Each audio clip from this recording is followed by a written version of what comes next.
ನಮಸ್ತೆ ವೀಕ್ಷಕರೇ, ಶುಭೋದಯ. ಜಾತಕ ಫಲ ಕಾರ್ಯಕ್ರಮಕ್ಕೆ ಸ್ವಾಗತ. ನಾನು ಪ್ರಗತಿ ಜೈರಾಮ್. ಇವತ್ತಿನ ಜಾತಕ ಫಲ ಕಾರ್ಯಕ್ರಮದಲ್ಲಿ ಈ ದಿನದ ವಿಶೇಷತೆಯ ಜೊತೆಗೆ 12 ರಾಶಿಗಳ ಫಲಾಫಲ ಹೇಗಿದೆ ಅಂತ ನೋಡ್ತಾ ಹೋಗೋಣ. ಹಾಗೆ ನೀವು ಕಳುಹಿಸಿರುವಂತಹ ಸಂದೇಶಗಳತ್ತ ಸಹ ಗಮನ ಹರಿಸಲಾಗುತ್ತೆ. ಮೊದಲಿಗೆ ಪ್ರಾಜ್ಞರಾದ ಶ್ರೀಕಂಠ ಶಾಸ್ತ್ರಿಗಳನ್ನ ಕಾರ್ಯಕ್ರಮಕ್ಕೆ ಸ್ವಾಗತಿಸೋಣ. ಶಾಸ್ತ್ರಿಗಳೇ ನಮಸ್ಕಾರ, ಕಾರ್ಯಕ್ರಮಕ್ಕೆ ಸ್ವಾಗತ. ನಮಸ್ಕಾರಗಳು ಶಾಸ್ತ್ರಿಗಳೇ, ಮೊದಲಿಗೆ ಈ ದಿನದ ವಿಶೇಷತೆ ಬಗ್ಗೆ ತಿಳಿಸ್ಕೊಡಿ. ಶ್ರೀ ಗುರುಭ್ಯೋ ನಮಃ. ಹರಿ ಓಂ. ಮೂರ್ತಿತ್ವೇ ಪರಿಕಲ್ಪಿತ ಶಶಿಭೃತೋ ವರ್ತ್ಮ ಪುನರ್ಜನ್ಮನ ಮಾತ್ಮೇ ಚಾತ್ಮವಿದಾಂ ಕ್ರತುಶ್ಚ ಯಜತಾಂ ಭಾರತ ಅಮರ ಜ್ಯೋತಿಷಾಂ ಲೋಕಾನಾಂ ಪ್ರಳಯೋದ್ಭವ ಸ್ಥಿತಿ ವಿಭಶ್ಚಾನೇಕಥಾಯ ಶ್ರಿತಂ ವಾಚನ್ನ ಸದದಾತ್ವನೇಕ ಕಿರಣಃ ತ್ರೈಲೋಕ್ಯ ದೀಪೋರ್ವಿಹಿ. ಸಮಸ್ತ ವೀಕ್ಷಕರಿಗೆ ಶುಭೋದಯ, ಶುಭ ಬೆಳಗು. ಈ ದಿನದ ಸಂದೇಶಗಳನ್ನು ಪರಿಶೀಲಿಸುವ ಪೂರ್ವದಲ್ಲಿ ಹೊತ್ತಿನ ಪಂಚಾಂಗವನ್ನು ಗಮನಿಸಿಕೊಳ್ಳೋಣ. ಶ್ರೀ ವಿಶ್ವಾವಸುನಾಮ ಸಂವತ್ಸರ, ದಕ್ಷಿಣಾಯಣ ವರ್ಷ ಋತು, ಭಾದ್ರಪದ ಮಾಸ, ಶುಕ್ಲ ಪಕ್ಷವಾಗಿದೆ. ಈ ದಿವಸ ಬುಧವಾರವಾಗಿರತಕ್ಕಂಥದ್ದು. ಏಕಾದಶಿ ತಿಥಿ, ಪೂರ್ವಾಷಾಢ ನಕ್ಷತ್ರ. ಈ ದಿವಸ ಏಕಾದಶಿ ತಿಥಿ ಇರತಕ್ಕಂಥದ್ದು. ಏಕಾದಶಿ ದಿವಸ ಸಾಮಾನ್ಯವಾಗಿ ವಿಷ್ಣುವಿನ ಆರಾಧನೆ, ಉಪವಾಸವಿದ್ದು ವಿಷ್ಣುವಿನ ಸ್ಮರಣೆ ಇತ್ಯಾದಿಗಳನ್ನು ಮಾಡ್ತಕ್ಕಂಥ ಒಂದು ಶ್ರದ್ಧೆ ಇದೆ ನಮಗೆ. ವಸ್ತುತಃ ನಾರಾಯಣ ಏಕಾದಶಿ ದಿವಸ ಮಾತ್ರವೇ ಅಲ್ಲ, ಪ್ರತಿ ದಿವಸ ನಾರಾಯಣ ಸ್ಮರಣೆ, ನಾರಾಯಣ ಶಕ್ತಿ ಎಂಥದ್ದು ಅಂದರೆ ವಿಷ್ಣು ಸೂಕ್ತದಲ್ಲಿ ಹೇಳುತ್ತೆ, ನಾರಾಯಣ ಪರಂ ಬ್ರಹ್ಮ ತತ್ವನ್ನಾರಾಯಣ ಪರಃ, ಸರ್ವದ ತತ್ವವೂ ಅವನೇ ಆಗಿದ್ದಾನೆ ಅನ್ನೋದನ್ನು ಹೇಳ್ತಾ ಹೋಗುತ್ತೆ. ನಾರಾಯಣ ಶಕ್ತಿ ಅದು ಅದೇ ಸೂಕ್ತದಲ್ಲಿ ಮುಂದುವರಿತಾ, ತಸ್ಯ ಶಿಖಾಯ ಮಧ್ಯೆ ಪರಮ ಆತ್ಮ ವ್ಯವಸ್ಥಿತ, ಒಂದು ಸಂಪೂರ್ಣವಾದ ಬೆಳಕಿನ ಬಗ್ಗೆ ಅಲ್ಲಿ ಚಿತ್ರಣ ಆಗ್ತಾ ಹೋಗುತ್ತೆ. ಆ ಬೆಳಕಿನ ಶಿಖೆಯಲ್ಲಿ ಮೂರ್ಧನ್ಯ ಸ್ಥಾನದಲ್ಲಿ ಕೂತಿದ್ದಾನೆ ಆ ಪರಮಾತ್ಮ ಅಂತಕ್ಕಂಥದ್ದು. ಪ್ರಪಂಚದ ಬೆಳಕದು. ಆ ಶಕ್ತಿಯಿಂದಲೇ ಪ್ರಪಂಚದ ಸೃಷ್ಟಿ, ಸ್ಥಿತಿ, ಲಯ ಇವೆಲ್ಲ ನಡೀತಾ ಇದೆ. ಅದರ ನಿಯಾಮಕ ಯಾರಪ್ಪ ಅಂತಂದರೆ ವಿಷ್ಣುವಾಗಿದ್ದಾನೆ. ಸಬ್ರಹ್ಮ ಸಶಿವ ಸೇಂದ್ರ ಸೋಕ್ಷರ ಪರಮಸ್ವರಾಟ್ ಅಂತ ಅದು ವಿವರಣೆ ಮಾಡ್ತಾ ಹೋಗುತ್ತೆ. ಅಲ್ಲಿ ಅನಂತ ಶಕ್ತಿ ಗೊತ್ತಾಗುತ್ತೆ ನಮಗೆ. ಈ ಯಾವ ವಿಷ್ಣು ಆ ಶಕ್ತಿ ಇದೆಯೋ ನಮಗೆ ಅದು ಸ್ಥೂಲವಾಗಿ ಗೊತ್ತಾಗ್ತಾ ಇದೆ. ವಿಷ್ಣು ಒಂದೇ ಸ್ಥಿತಿಕರ್ತ ಅಂತ, ಶಿವ ಅಂದರೆ ಲಯಕರ್ತ. ಇದೆಲ್ಲ ಒಂದು ಸಾಮಾನ್ಯ ವಿಚಾರ. ಇವುಗಳದ್ದೆಲ್ಲ ನಿರ್ದೇಶನ ಮಾಡ್ತಾ ಇರ್ತಕ್ಕಂಥ ಒಂದು ವಿಶೇಷ ಶಕ್ತಿ ಇದೆಯಲ್ಲ, ಅದು ಯಾವುದು ಅಂದರೆ ಅದು ವಿಷ್ಣು ಆಗಿದೆ, ಶಂಕರನೂ ಆಗಿದೆ, ಬ್ರಹ್ಮನೂ ಆಗಿದೆ, ದೇವಿ ಆಗಿದೆ, ಗಣಪತಿ ಆಗಿದೆ, ಸುಬ್ರಹ್ಮಣ್ಯ ಆಗಿದೆ, ಎಲ್ಲವೂ ಆಗಿದೆ. ಅದಕ್ಕೆಲ್ಲವನ್ನೂ ತಾಳುವ ಶಕ್ತಿ ಇದೆ. ಆ ಪರಮಶಕ್ತಿ ಯಾವುದು ಅಂದರೆ ವಿಷ್ಣು ಅಂತ ಹೇಳಿ ಆ ಸೂಕ್ತದಲ್ಲಿ ಬಹಳ ವಿವರಣೆಯನ್ನು ಮಾಡ್ತಾರೆ. ತುಂಬ ಚೆನ್ನಾಗಿದೆ. ಅಂದರೆ ವಿಷ್ಣು ಶಕ್ತಿ, ವಿಷ್ಣು ಅಂತಂದ್ರೆ ಅರ್ಥ ವಿಶ್ರಲ್ ವ್ಯಾಪ್ತು ಅಂತ, ವ್ಯಾಪಕವಾಗಿರ್ತಕ್ಕಂಥದ್ದಕ್ಕೆ ವಿಷ್ಣು ಅಂತ ಹೆಸರು. ಎಲ್ಲ ಕಡೆ ಹರಡತಕ್ಕಂಥದ್ದು, ಎಲ್ಲಿಲ್ಲ ಅದು ಎಲ್ಲ ಕಡೆಯೂ ಇದೆ ಅಂದಾಗ ಇಲ್ಲದ ಸಾಧ್ಯ ಇಲ್ಲ. ಹಾಗಿದೆ ವಿಷ್ಣು ಶಕ್ತಿ ಅಂತಕ್ಕಂಥದ್ದು. ಅದು ನಮ್ಮ ಕಲ್ಪನೆಗೆ ಮೀರಿದ್ದು, ಊಹೆಗೆ ಮೀರಿದ್ದು, ನಮ್ಮ ಯೋಚನೆಗಳಿಗೆ ಮೀರಿದ್ದು, ಅತೀಂದ್ರಿಯ ಅಂತ ಕರೀತಾರೆ ಅದನ್ನು. ಇಂದ್ರಿಯಗಳಿಗೆ ಗೋಚರ ಆಗ್ತಾ ಇರತಕ್ಕಂಥದ್ದು ಇದೆಯಲ್ಲ, ಸಣ್ಣ ಪುಟ್ಟದು, ಇದನ್ನು ಮೀರಿದ ಶಕ್ತಿಯಾಗಿದೆಯಪ್ಪ. ಅದನ್ನು ಅರ್ಥ ಮಾಡ್ಕೊಳ್ಳೋದು ಕಷ್ಟ. ಇಂಥ ವಿಷ್ಣುವನ್ನು ಸ್ಮರಿಸಿಕೊಳ್ಳಬೇಕು. ಅದಕ್ಕೆ ಈ ದಿವಸ ಒಂದು ಪ್ರಶಸ್ತ ಕಾಲ. ಈ ದಿವಸ ಅಂತಲ್ಲ, ಪ್ರತಿ ದಿವಸವೂ ಆಗುತ್ತೆ. ಏಕಾದಶಿಯಲ್ಲಿ ಶ್ರದ್ಧೆ ಹೆಚ್ಚು.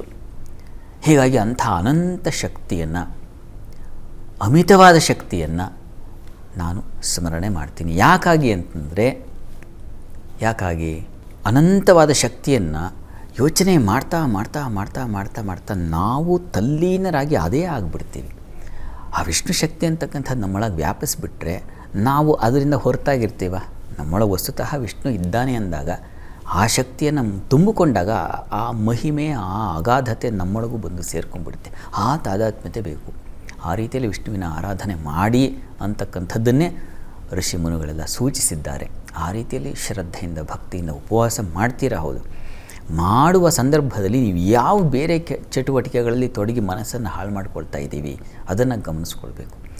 ಅದನ್ನು ಕಡಿವಾಣ ಹಾಕಿ ಆ ಒಂದು ತಪಸ್ಸು ಬೇಕು, ಅದು ಉಂಟಾಗಲಿ ಅಂತ ಆಲೋಚಿಸೋಣ ನಾವೆಲ್ಲ. ಸರಿ ಶಾಸ್ತ್ರಿಗಳೇ, ಈ ದಿನದ ವಿಶೇಷತೆ ಬಗ್ಗೆ ತಿಳಿಸ್ಕೊಟ್ರಿ. ಈಗ ಸಂದೇಶಗಳನ್ನು ನೋಡ್ತಾ ಹೋಗೋಣ. ಮೊದಲಿಗೆ ಜನಾರ್ದನ ಅವರು ಬೈಂದೂರಿನಿಂದ ಸಂದೇಶವನ್ನು ಕಳಿಸಿದ್ದಾರೆ. ಅವರ ಹುಟ್ಟಿದ ದಿನಾಂಕ 26/5/1967, ಸಮಯ 5:51 ಸಂಜೆ. ಅವರ ಪ್ರಶ್ನೆ, ಆರೋಗ್ಯ ಸಮಸ್ಯೆ ಇದೆ, ಪರಿಹಾರ ತಿಳಿಸ್ಕೊಡಿ ಅಂತ ಕೇಳಿದ್ದಾರೆ ಶಾಸ್ತ್ರಿಗಳ. ಜನಾರ್ದನ ಅವರ ಪ್ರಶ್ನೆ ಆರೋಗ್ಯದ ನಿಮಿತ್ತ ಕೇಳಿದಾರಲ್ವ, ನೋಡೋಣ. ನೋಡಿ ತಮ್ಮದು ತುಲಾ ಲಗ್ನವಾಗಿದೆ. ಲಗ್ನದ ಅಧಿಪತಿ ಶುಕ್ರ ನಿಮ್ಮ ಜಾತಕದಲ್ಲಿ ಭಾಗ್ಯಸ್ಥಾನದಲ್ಲಿದ್ದ, ತೊಂದರೆ ಇಲ್ಲ. ಪ್ರಸ್ತುತ ಕಾಲವನ್ನು ನೋಡೋಣ. ಗುರುದಶೆಯಲ್ಲಿ ತಮಗೀಗ ಶನೈಶ್ಚರನ ಭಕ್ತಿ ನಡೀತಾ ಇದೆ. ಶನೈಶ್ಚರ ನಿಮ್ಮ ಜಾತಕದಲ್ಲಿ ಇರತಕ್ಕಂಥದ್ದು ಷಷ್ಠ ಸ್ಥಾನದಲ್ಲಿ, 6ನೇ ಮನೆಯಲ್ಲಿ ದುಸ್ಥಾನದಲ್ಲಿ ಒಂದು ಗ್ರಹವಿದ್ದು ಆ ಗ್ರಹದ ಕಾಲ ನಡೀತಾ ಇರುವಾಗ ಆರೋಗ್ಯ ಬಾಧೆ ಉಂಟಾಗುತ್ತೆ. 6ನೇ ಮನೆಗೆ ರೋಗ ಸ್ಥಾನ ಅಂತಲೇ ಹೆಸರು. ಹೀಗಾಗಿ ನೀವು ಶನೈಶ್ಚರ ಶಾಂತಿ ಜೊತೆಗೆ ಶನೈಶ್ಚರ ಕವಚ ಇವೆರಡನ್ನು ಒಂದನ್ನು ಕೇಳಿಸ್ಕೊಳ್ಳೋದು, ಒಂದನ್ನು ಹವನ ಮಾಡಿಸ್ತಕ್ಕಂಥದ್ದು. ದಯವಿಟ್ಟು ಹತ್ತಿರದಲ್ಲಿ ಯಾವುದಾದ್ರು ಒಳ್ಳೆಯ ಶಿವಮಂದಿರ ಇದ್ದರೆ ಅಥವಾ ಮನೆಯಲ್ಲೇ ಮಾಡಿಸಿದ್ರೆ ತುಂಬ ಒಳ್ಳೆಯದು. ಶನೈಶ್ಚರ ಶಾಂತಿ. ಎರಡನೇದಾಗಿ ಪ್ರತಿ ದಿವಸ ಶನೈಶ್ಚರ ಕವಚವನ್ನು ಕೇಳಿಸ್ಕೊಳ್ಳಿ, ನೋಡಿ. ಆ ಶಾಂತಿ ಅಲ್ಲಿ ಶಾಂತಿಂ ಕ್ರೂರಗ್ರಹ ದಶಾಕಾಲೇ ಶಾಂತಿಂ ಕುರ್ಯಾತ್ ವಿಧಾನತಃ ತತಃ ಶುಭಂ ಆಪ್ನೋತಿ ಅಂತ ಒಂದು ಮಾತಿದೆ. ಆ ತಕ್ಷಣದಿಂದಲೇ ನಮಗೊಂದು ಚೇತರಿಕೆಯ ಒಂದು ಆ ಶಕ್ತಿ ಪ್ರವಹಿಸುತ್ತೆ. ತಕ್ಷಣ ಅನುಕೂಲ ಆಗ್ತಾ ಹೋಗುತ್ತೆ. ಒಂದು ಮಾತ್ರೆ ತೊಗೊಂಡಿದ್ದು, ಊಟ ಮಾಡಿದ್ದು ಎಲ್ಲವೂ ನಮಗೆ ಜೀರ್ಣಿಸ್ಕೊಳ್ಳೋ ಶಕ್ತಿಯನ್ನು ಕೊಟ್ಬಿಡುತ್ತೆ. ಪ್ರಯತ್ನ ಮಾಡಿ, ಒಳ್ಳೆಯದಾಗಲಿ. ಸರಿ ಶಾಸ್ತ್ರಿಗಳೇ, ಭೂಮಿಕಾ ಅವರು ಬೆಂಗಳೂರಿಂದ ಸಂದೇಶವನ್ನು ಕಳಿಸಿದ್ದಾರೆ. ಅವರ ಹುಟ್ಟಿದ ದಿನಾಂಕ 14/7/2000, ಸಮಯ 5:45 ಸಂಜೆ. ಅವರ ಪ್ರಶ್ನೆ, ಕೆಲಸ ಹೇಗಿದೆ ತಿಳಿಸ್ಕೊಡಿ ಅಂತ ಕೇಳಿದ್ದಾರೆ ಶಾಸ್ತ್ರಿಗಳು. ಭೂಮಿಕಾ ಅವರ ಪ್ರಶ್ನೆ ಕೆಲಸದ ಬಗ್ಗೆ ಕೇಳಿದಾರಲ್ವ, ಜಾತಕ ನೋಡೋಣ. ನೋಡಿ ತಮ್ಮದು ಧನುರ್ಲಗ್ನವಾಗಿದೆ. ಲಗ್ನದಿಂದ ಈ ಕರ್ಮಾಧಿಪತಿ, ವೃತ್ತಿಯ ಅಧಿಪತಿ ಬುಧ ನಿಮಗೆ, ಆತ ನಿಮಗೆ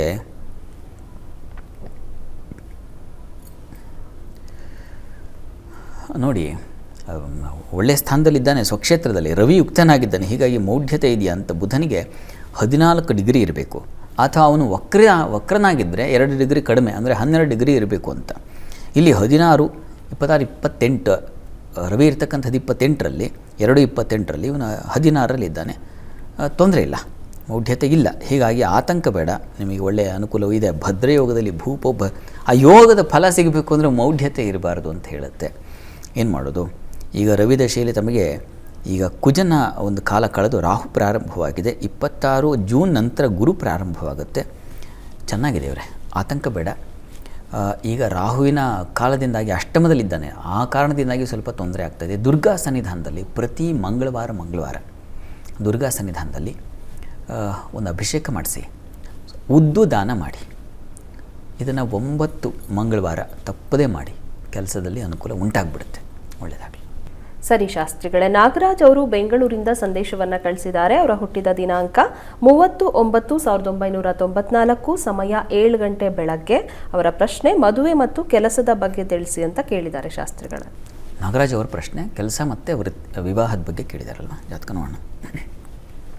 ನೋಡಿ ತಮ್ಮದು ಸಿಂಹ ಲಗ್ನವಾಗಿದೆ. ಲಗ್ನದಿಂದ ಕರ್ಮಾಧಿಪತಿ ಶುಕ್ರ ನಿಮ್ಮ ಜಾತಕದಲ್ಲಿ ಚೆನ್ನಾಗಿದ್ದಾನೆ, ಸ್ವಕ್ಷೇತ್ರದಲ್ಲಿದ್ದಾಗ.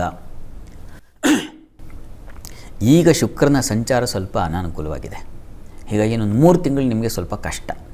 ಆಮೇಲೆ ತುಂಬ ಚೆನ್ನಾಗಿದೆ, ವೃತ್ತಿಯಲ್ಲಿ ಒಂದು ಬಲ ಸಿಗುತ್ತೆ, ಯೋಚನೆ ಮಾಡಬೇಡಿ. ವಿವಾಹಕ್ಕೆ ಸಂಬಂಧಿಸಿದ ಹಾಗೆ ಸ್ವಲ್ಪ ವಿಳಂಬ ವಿವಾಹ ಇದೆ. ಶನೈಶ್ಚರ ಇದ್ದಾನಲ್ಲ, ಹೀಗಾಗಿ ವಿಳಂಬಕ್ಕೆ ಕಾರಣ ಅದು. ಈಗ ಪ್ರಸ್ತುತ ಶುಕ್ರ ಈಗ ನಿಮಗೆ ಅಕ್ಟೋಬರ್ ನಂತರದಲ್ಲಿ ವಿವಾಹಕ್ಕೂ ಕಾಲ ಅನುಕೂಲ ಇದೆ. ವಿವಾಹ ವೃತ್ತಿ ಎರಡೂ ನೋಡಿ ಅಕ್ಟೋಬರಿಂದ ನಿಮಗೆ ಒಂದು ಹೊಸ ದಾರಿ ಸಿಗುತ್ತೆ. ಆ ದಾರಿಯಲ್ಲಿ ಈ ಫಲವೂ ಇದೆ, ಆ ಫಲವೂ ಇದೆ. ಈ ದಾರಿಯಲ್ಲಿ ಹೋದರೆ ಏನಾದರೂ ತಿನ್ನಲಿಕ್ಕೆ ಏನಾದರೂ ಸಿಗುತ್ತಾ? ನಾವು ಎಷ್ಟೋ ಬಾರಿ ಹೊರಗೆ ಹೋಗುವಾಗ ಒಂದು ರಸ್ತೆ, ಕಾಡು ರಸ್ತೆಗೆ ಹೋಗ್ಬಿಟ್ಟಿರ್ತೀವಿ, ಏನೂ ಇಲ್ಲ, ಕುಡಿಲಿಕ್ಕೆ ಒಂದು ಗ್ಲಾಸ್ ನೀರು ಸಿಗಲ್ಲ. ಅಂಥ ರಸ್ತೆ ಈಗ ಇದೆ ನಿಮಗೆ. ಈ ರಸ್ತೆ ಬದಲಾಗಿ ಒಂದು ಹೈವೇ ಸಿಕ್ಕರೆ ಅಲ್ಲೆಲ್ಲವೂ ಸಿಗುತ್ತೆ, ತಗೊಳ್ಳೋಕ್ಕೆ ಬಟ್ಟೆ ಬದಲಾಯಿಸಿ ಬಿಡ್ಬೋದು. ಅಂಥದ್ದೊಂದು ಶಾಪ್ಗಳೆಲ್ಲ ಸಿಕ್ಬಿಡುತ್ತೋ ಆ ರೀತಿಯಲ್ಲಿ ನಿಮಗೆ ಶುಕ್ರನ ಕಾಲ ಬಂದಾಗ ಹಾಗೆ ವೈಭೋಗದ ಫಲಗಳಲ್ಲೇ ಇರತಕ್ಕಂಥ ದಾರಿ ಸಿಕ್ಕಿಬಿಡುತ್ತೆ. ಚೆನ್ನಾಗಿದೆ, ಹೀಗಾಗಿ ಆತಂಕ ಬೇಡ. ಅಕ್ಟೋಬರ್ ನಂತರ ನಿಮ್ಮ ಬದುಕು ಬದಲಾಗುತ್ತೆ. ನವರಾತ್ರಿ ನಂತರದಲ್ಲಿ ಚೆನ್ನಾಗಿರ್ತೀರ. ಒಳ್ಳೆಯದಾಗಲಿ. ಸರಿ ಶಾಸ್ತ್ರಿಗಳೇ, ಇನ್ನು ಸನತ್ ಕುಮಾರ್ ಅವರು ಕಾರವಾರದಿಂದ ಸಂದೇಶವನ್ನು ಕಳಿಸಿದ್ದಾರೆ. ಅವರ ಹುಟ್ಟಿದ ದಿನಾಂಕ 4/6/2001, ಸಮಯ 11:20 ಬೆಳಗ್ಗೆ. ಅವರ ಪ್ರಶ್ನೆ, ಕೆಲಸ ಮತ್ತು ಆರೋಗ್ಯದ ಬಗ್ಗೆ ತಿಳಿಸಿ ಅಂತ ಕೇಳಿದ್ದಾರೆ ಶಾಸ್ತ್ರಿಗಳ. ಸನತ್ ಕುಮಾರ್ ಅವರ ಪ್ರಶ್ನೆ ಕೆಲಸ ಮತ್ತು ಆರೋಗ್ಯದ ಬಗ್ಗೆ ಕೇಳಿದಾರಲ್ವ, ಜಾತಕ ನೋಡೋಣ. ನೋಡಿ ತಮ್ಮದು ಸಿಂಹ ಲಗ್ನವಾಗಿದೆ. ಲಗ್ನದಿಂದ ಕರ್ಮಾಧಿಪತಿ ಶುಕ್ರ ನಿಮಗೆ ಭಾಗ್ಯಸ್ಥಾನದಲ್ಲಿರ್ತಕ್ಕಂಥದ್ದು ಒಳ್ಳೆಯದು. ಪ್ರಸ್ತುತ ನಿಮಗೆ ಬುಧ ದಶೆ ಈಗ ನಡೀತಾ ಇರತಕ್ಕಂಥದ್ದು ಶನಿ ದಶೆಯಲ್ಲಿ ಈಗ ಗುರು ಭಕ್ತಿ ನಡೀತಾ ಇದೆ. ಗುರು ಕರ್ಮಸ್ಥಾನದಲ್ಲಿದ್ದಾನೆ. ಮೌಢ್ಯತೆ ಇದೆಯಾ ನೋಡೋಣ. 19ರಲ್ಲಿ 1-19ರಲ್ಲಿ ರವಿ ಇರ್ತಕ್ಕಂಥದ್ದು, 27ರಲ್ಲಿ ಗುರು ಇರ್ತಕ್ಕಂಥದ್ದು. ಇದು ಸ್ವಲ್ಪ ಮೌಢ್ಯತೆ. ಗುರುವಿಗೆ 11 ಡಿಗ್ರಿ ಅಂತರ ಇರಬೇಕು ಅಂತಿದೆ. ಹೀಗಾಗಿ ಇಲ್ಲಿ ಸ್ವಲ್ಪ ಗುರು ಪ್ರಾರ್ಥನೆ ಮಾಡಿ. ಗುರುವಾರ ಗುರು ಸನ್ನಿಧಾನಕ್ಕೆ ಹೋಗಿ ಬನ್ನಿ, ಗುರು ಸೇವೆ ಮಾಡಿ, ಗುರುಚರಿತ್ರೆ ಪಾರಾಯಣ ನೀವೇ ಮಾಡಿ. ಎಂಥ ಬಲ ಬರುತ್ತೆ, ಎಂಥ ಶಕ್ತಿ ಬರುತ್ತೆ ನೀವು ನೋಡಿ. ನೀವು ಒಂದು ಕಡೆ ಅಪ್ಲಿಕೇಶನ್ ಹಾಕಿದ್ರೆ ರೆಸ್ಯೂಮೆ ಪಾಸ್ ಮಾಡಿದಿರ ಅಂತ ತಕ್ಷಣ ಅಪ್ರೂವಲ್ ಆಗಿಬಿಡುತ್ತೆ. ಹೀಗಾಗಿ ನೀವು ಗುರುಚರಿತ್ರೆಯನ್ನು ತಪ್ಪದೇ ಅದು ಪಾರಾಯಣ ಮಾಡಿ, ಅನುಕೂಲ ಆಗುತ್ತೆ, ಒಳ್ಳೆಯದಾಗಲಿ. ಸರಿ ಶಾಸ್ತ್ರಿಗಳೇನು ಲಕ್ಷ್ಮಿ ಅವರು ಬೆಂಗಳೂರಿಂದ ಸಂದೇಶವನ್ನು ಕಳಿಸಿದ್ದಾರೆ. ಅವರ ಹುಟ್ಟಿದ ದಿನಾಂಕ 22/5/2000, ಸಮಯ 6 ಗಂಟೆ ಸಂಜೆ. ಅವರ ಪ್ರಶ್ನೆ ಆರೋಗ್ಯದ ಬಗ್ಗೆ ತಿಳಿಸಿ ಅಂತ ಕೇಳಿದ್ದಾರೆ ಶಾಸ್ತ್ರಿಗಳು. ಲಕ್ಷ್ಮಿಯವರ ಪ್ರಶ್ನೆ ಆರೋಗ್ಯದ ಬಗ್ಗೆ ಕೇಳಿದಾರಲ್ವ, ಜಾತಕ ನೋಡೋಣ. ನೋಡಿ, ತಮ್ಮದು ತುಲಾ ಲಗ್ನದ ಅಧಿಪತಿ ಶುಕ್ರ ನಿಮ್ಮ ಜಾತಕದಲ್ಲಿ ಮೌಢ್ಯನಾಗಿದ್ದಾನೆ, ಅಷ್ಟಮದಲ್ಲಿದ್ದಾನೆ, ಸ್ವಕ್ಷೇತ್ರ. ಅದರ ಮೌಢ್ಯತೆ ಇದೆಯಲ್ಲ, ಅಲ್ಲಿ ಮೂಢೋಪಿ ರಿಪುಗೋಷ್ಟಮ ಷಡ್ವ್ಯಯಸ್ಥೋ ದುಸ್ಥಃ ಅಂತ ಒಂದು ಮಾತು. ಹೀಗಾಗಿ ತೊಂದರೆಯನ್ನು ಸೂಚಿಸ್ತಾ ಇದೆ. ಪ್ರಸ್ತುತ ಕುಜ ದಶೆಯಲ್ಲಿ ತಮಗೆ ನಡೀತಾ ಇರತಕ್ಕಂಥದ್ದು ಈಗ ಶುಕ್ರನ ಕಾಲ. ಹೀಗಾಗಿ ಆರೋಗ್ಯದಲ್ಲಿ ಸಮಸ್ಯೆ ಇದೆ. ಇವರೇ ಶುಕ್ರ ಗ್ರಹ ಶಾಂತಿ ತಪ್ಪದೇ ಮಾಡಿಸ್ಬೇಕು, ದುರ್ಗಾ ದೀಪ ನಮಸ್ಕಾರ ತಪ್ಪದೇ ಮಾಡಿಸ್ಬೇಕು. ಇವೆರಡು ಮಾಡಿ, ಅದರಿಂದ ನಿಮಗೆ ಆರೋಗ್ಯದಲ್ಲಿ ಒಂದು ವಿಶಿಷ್ಟ ಬಲ ಬರುತ್ತೆ, ಬೇಕಾಗಿದೆ. ಅಷ್ಟಮಾಧಿಪತಿ ಮೌಢ್ಯನಾಗಿದ್ದಾನೆ, ಅವನ ಕಾಲ ನಡೆಯುವಾಗ ಆರೋಗ್ಯ ನಿಶ್ಚಯವಾಗಿ ಕೆಡುತ್ತೆ. ಅದರ ಶಾಂತಿಯಿಂದಾಗಿ ಮತ್ತೆ ಚಿಗುರುತ್ತೆ, ಸಂಶಯ ಇಲ್ಲ. ಹೀಗಾಗಿ ಸಂಶಯ ಇಲ್ಲದೆ ಬಲವಾದ ನಂಬಿಕೆಯಿಂದ ತಾವು ಮಾಡಿಸಿ, ಅನುಕೂಲ ಆಗುತ್ತೆ, ಒಳ್ಳೆಯದಾಗ. ಶಾಸ್ತ್ರಿಗಳೇ, ಈ ದಿನ 12 ರಾಶಿಗಳ ಫಲಾಫಲ ಯಾವ ರೀತಿಯಾಗಿದೆ? 12 ರಾಶಿಗಳ ಫಲಾಫಲ ತಿಳಿಯುವ ಮುನ್ನ ಈ ಹೊತ್ತಿನ ಗ್ರಹಸ್ಥಿತಿಯನ್ನು ಗಮನಿಸ್ಕೊಳ್ಳೋದಾದರೆ, ಮಿಥುನ ರಾಶಿಯಲ್ಲಿ ಗುರು ಇರ್ತಕ್ಕಂಥದ್ದು. ಶುಕ್ರನ ಸ್ಥಿತಿ ನೋಡ್ತಾ ಇದ್ದೀವಿ, ಅದು ಕರ್ಕಟಕ ರಾಶಿಯಲ್ಲಿ. ರವಿ ಬುಧ ಕೇತುಗಳಿದ್ದಾರೆ ಸಿಂಹ ರಾಶಿಯಲ್ಲಿ. ಕುಜ ಇರ್ತಕ್ಕಂಥದ್ದು ಕನ್ಯಾ ರಾಶಿಯಲ್ಲಿ.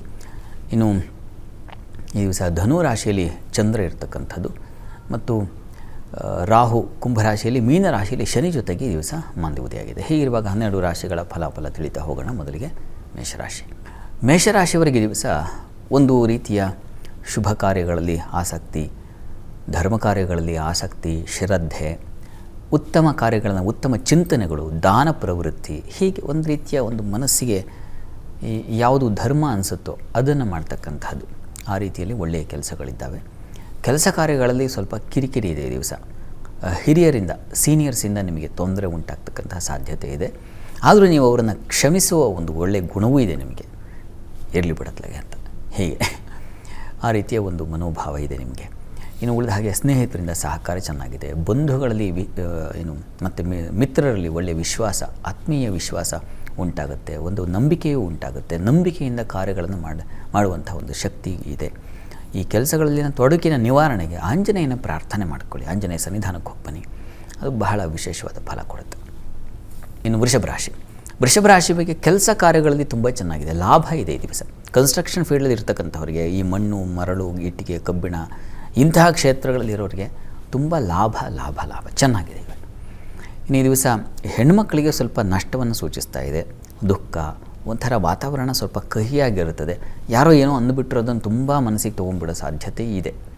ಶನಿಶ್ಚರನ ದೃಷ್ಟಿ ಇದೆ ಚಂದ್ರನಿಗೆ. ಹೀಗಾಗಿ ಸ್ವಲ್ಪ ಖಿನ್ನತೆ, ವ್ಯಥೆ, ಮನಸ್ಸಿಗೆ ಬೇಸರ ಮಾಡ್ಕೊಳ್ತೀರ. ಒಳ್ಳೆಯ ಆಹಾರ ತಗೊಳ್ಳಿ. ನೋಡಿ, ಯಾವಾಗ ಬೇಜಾರಾಗುತ್ತೋ, ಯಾವ ಮನಸ್ಸಿಗೆ ದುಃಖದ ವಾತಾವರಣ ಅನಿಸುತ್ತೋ ಆ ಸಂದರ್ಭದಲ್ಲಿ ವಸ್ತುತಃ ಒಂದು ಧ್ಯಾನಕ್ಕೆ ಒಳಗಾಗಬೇಕು. ಉತ್ತಮ ಆ ದಿವಸ ಒಳ್ಳೆಯ ಆಹಾರ, ಹಣ್ಣು ಹಂಪಲು, ಒಳ್ಳೆಯ ಸೊಪ್ಪು, ತರಕಾರಿ ಈ ಥರ ತೊಗೋಬೇಕು. ಹೀಗಾಗಿ ಬುದ್ಧಿ ಮತ್ತು ಕರುಳು ಇವೆರಡನ್ನು ತುಂಬ ಚೆನ್ನಾಗಿ ಇಟ್ಕೋಬೇಕು ಅಂತಂದರೆ ಒಳ್ಳೆಯ ಆಹಾರವನ್ನೇ ಹೇಳುತ್ತೆ ಯೋಗ, ಆಯುರ್ವೇದ ಇತ್ಯಾದಿ ಎಲ್ಲವೂ. ನೀವು ಯಾವುದೇ ಸೈನ್ಸಿಗೆ ಹೋದರೂ ನೀವು ಡಾಕ್ಟ್ರನ್ನ ಕೇಳಿದ್ರು ಒಳ್ಳೆಯ ಆಹಾರ ತೊಗೊಳ್ರಪ್ಪ ಅಂತಲೇ ಹೇಳೋದು. ಅದು ಬೇಕಾಗುತ್ತೆ ಈ ದಿವಸ ನಿಮಗೆ. ಇನ್ನು ಉಳಿದ ಹಾಗೆ ವೃತ್ತಿಯಲ್ಲಿ ಅನುಕೂಲ ಚೆನ್ನಾಗೇ ಇದೆ, ಆತಂಕ ಬೇಡ. ಈ ದುಃಖ ನಿವಾರಣೆಗೆ ಒಳ್ಳೆಯ ಆಹಾರ ತೊಗೊಂಡ್ರೆ ಸಾಕಾಗುತ್ತೆ. ಜೊತೆಗೆ ಈ ದುಃಖ ಶಮನಕ್ಕೆ ದೇವಿ ಅಪರಾಧ ಕ್ಷಮಾ ಸ್ತೋತ್ರ ಅಂತ ಇದೆ, ತುಂಬ ಚೆನ್ನಾಗಿದೆ ಇವರೇ. ಅದನ್ನು ಕೇಳಿಸ್ಕೊಳ್ಳಿ ಅಥವಾ ಹೇಳ್ಕೊಳ್ಳಿ, ಅನುಕೂಲ ಆಗುತ್ತೆ. ಸ್ನೇಹಿತರ ಸಹಕಾರ ಇತ್ಯಾದಿಯೆಲ್ಲ ಅನುಕೂಲಕರವಾಗಿದೆ ಈ ದಿವಸ. ಇನ್ನು ಮಿಥುನ ರಾಶಿಯವರಿಗೆ ದಿವಸ ನೋಡಿ, ಚಂದ್ರನ ಬಲ ತುಂಬ ಚೆನ್ನಾಗಿದೆ. ಧನಾಧಿಪತಿ ಸಪ್ತಮದಲ್ಲಿದ್ದಾಗ ಸಂಗಾತಿಯಿಂದ ಹೆಚ್ಚಿನ ಉಡುಗೊರೆ ಸಿಗುತ್ತೆ, ಅನುಕೂಲ ಉಂಟಾಗುತ್ತೆ, ಅಥವಾ ನಿಮಗೆ ಸಪೋರ್ಟಿವ್ ಆಗಿರ್ತಾರೆ.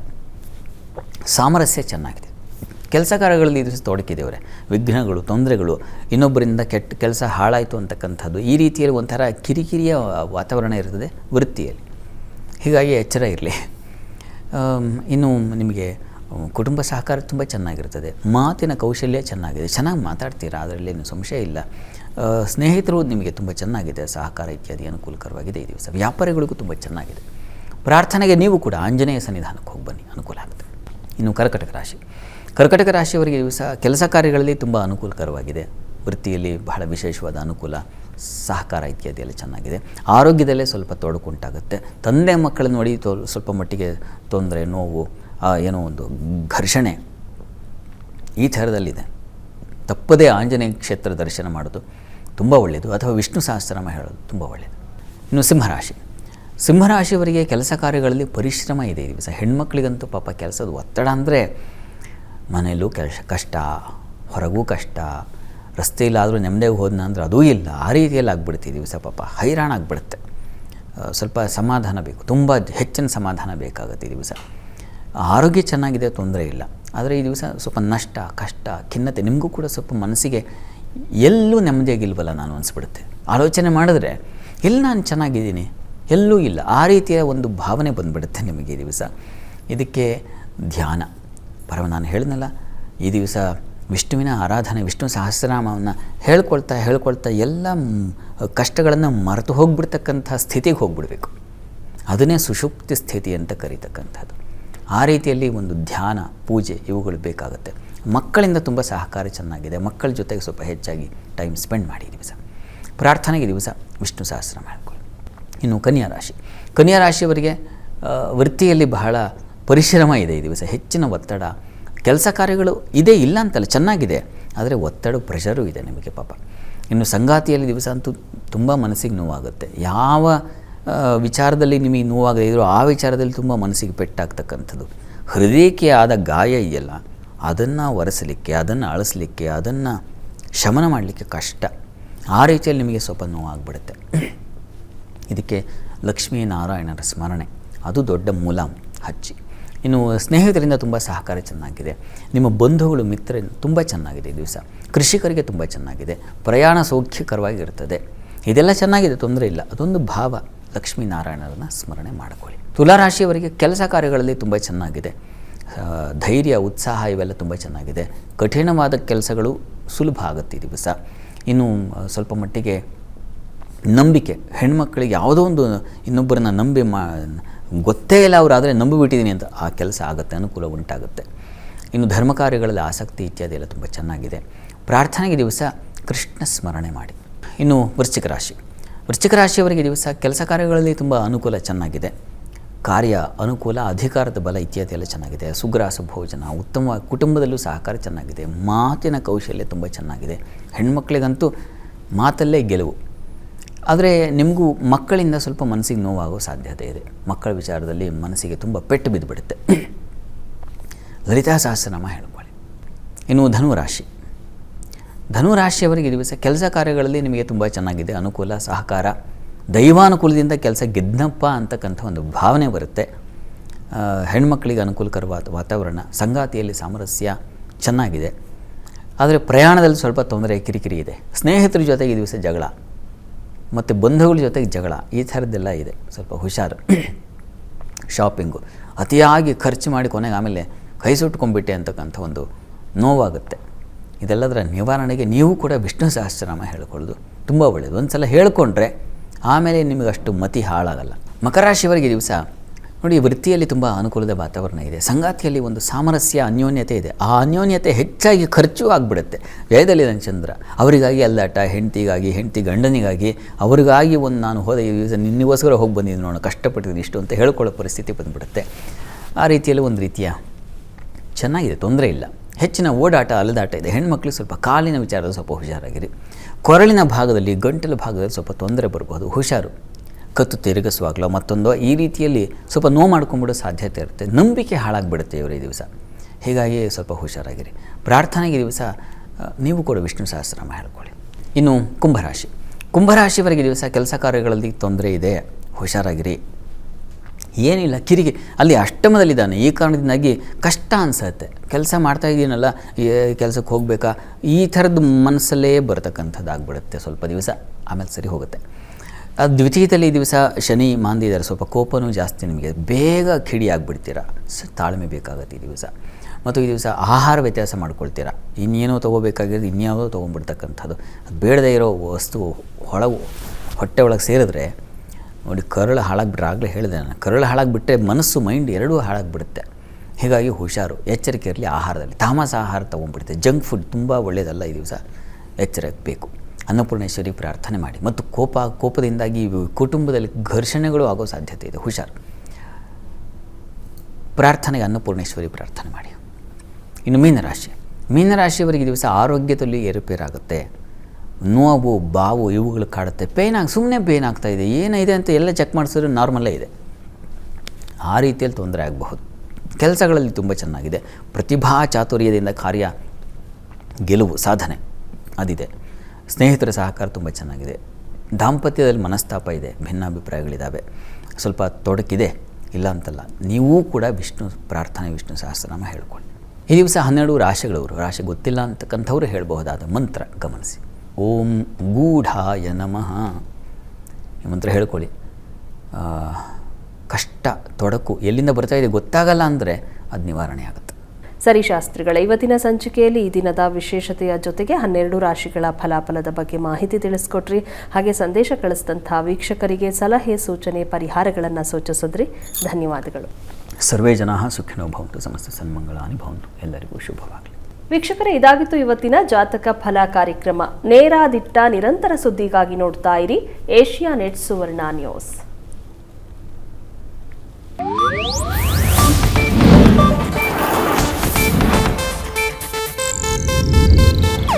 ಇದು ಏಷ್ಯಾನೆಟ್ ನ್ಯೂಸ್ ನೆಟ್ವರ್ಕ್ ಪ್ರಸ್ತುತಿ.